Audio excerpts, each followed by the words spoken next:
अस्सलाम वालेकुम दोस्तों। मजबूरी एक ऐसी चीज़ आ, यकीन करो कि जिस उम्र दे विच अमीर दा बच्चा डिग्रियां करन दी सोच रहा हुंदा ना, उस उम्र दे विच गरीब दा बच्चा ये सोच रहा हुंदा कि यार मैं अपना घर किस तरह चलाना, मैं अपने बाप दा सहारा किस तरह बनना।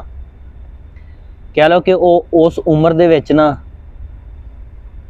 अपने वास्ते कोई नौकरी लभ रहा हुंदा इस तरह की जिहदे विच अपने बाप दा सहारा बने, यानी कि अपने घर दे सिस्टम चलाउण वास्ते वो कोई ना कोई ऐसा कदम चुके जिहदे विच उहदे घर दे विच थोड़े जे पैसे आउण।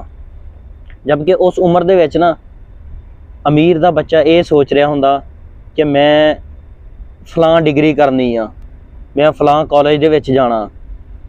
ते उन्हां दे अमीर जिहड़े माँ बाप हुंदे ना, वो ये सोच रहे हुंदे कि साडा बच्चा किस तरह आला तलीम हासिल कर सकदा। यार गरीब दा बच्चा भी जिहड़ा ना, उहदा भी दिल करदा कि मैं अच्छी तलीम हासिल करां, किसी अच्छे स्कूल कॉलेज दे विच पढ़ां, मैं एक तलीम हासिल करके किसी अच्छे अहुदे ते लग्गां, अच्छी नौकरी लग्गां। लेकिन हालात जिहड़े हुंदे ना, हालात साथ नहीं दे रहे हुंदे, ते इस वजह तो वो गरीब दा बच्चा जिहड़ा ना, ਉਹਦੀ ਇਹ सोच हुंदी है कि यार काश किते कि मैनू एक नौकरी मिल जाए कि मैं अपने बाप दा सहारा बन जा, अपने घर दे विच थोड़े जे कोई मैं भी कमा के लियावां, साडे घर दा सिस्टम अच्छा चल जाए। लेकिन जिस तरह दे साडे हालात ना, साडे दे हालात आ, मैं हर वीडियो दे विच ये गल करदा।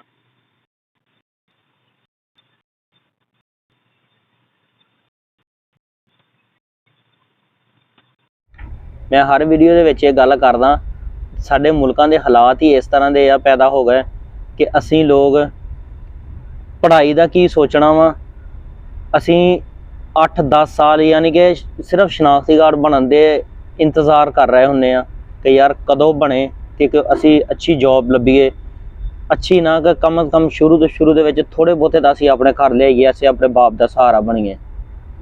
बाकी यार गरीब लोगों की थोड़ी जी मदद करया करो। अल्लाह पाक तुहाडे रिज़क च भी बरकत देवे ते तुहानूं भी कोई अच्छा रोज़गार दे देवे। बाकी मिलते हैं कि किसी नई वीडियो दे नाल। अल्लाह हाफिज़।